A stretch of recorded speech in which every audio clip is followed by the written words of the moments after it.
লা লিগায় অপ্রতিরোধ্য ছন্দে এগিয়ে চলেছে রিয়াল মাদ্রিদ। মঙ্গলবার লেভান্তের মাঠে স্বাগতিকদের 4 গোলে হারিয়ে সহজ জয় তুলে নিয়েছে জাবি আলোনসোর শিষ্যরা। সেখানে রিয়ালের জার্সিতে প্রথম গোলের দেখা পেলেন আর্জেন্টাইন তরুণ প্রতিভা ফ্রাঙ্কো মাস্তান্তুয়ানো। দলের হয়ে জোড়া গোল করেছেন কিলিয়ান এমবাপ্পে, যার ফলে লিগে 6 ম্যাচে তার গোল সংখ্যা দাঁড়ালো 7। গোল পেয়েছেন ভিনিসিয়াস জুনিয়রও। মাদ্রিদের গোল উৎসবের শুরুটা হয়েছিল ভিনিসিয়াস জুনিয়রের পা থেকে। দুর্দান্ত এক শটে দূরের পোস্টে বল পাঠিয়ে দলকে এগিয়ে নেন ব্রাজিলিয়ান তারকা। এরপরে আসে সেই ঐতিহাসিক মুহূর্ত।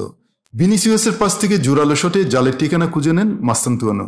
গোল করার সঙ্গে সঙ্গে সতীর্থরা ছুটে এসে ঘিরে ধরেন তরুণ এই ফুটবলারকে। তবে দ্বিতীয়ার্ধে ম্যাচে ফেরার আশা জাগায় লেভান্তে।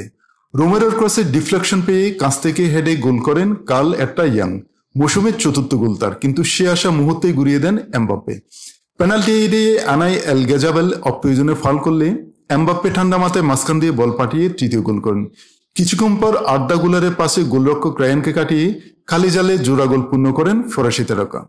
2024 সালে গ্রীষ্মে পিএসজি থেকে যোগ দেওয়ার পর শুরুতেই মানিয়ে নিতে কিছুটা ভুগছিলেন এমবাপ্পে, তবে মৌসুমের দ্বিতীয়ার্ধে দুর্দান্ত ফর্মে ফিরেন তিনি।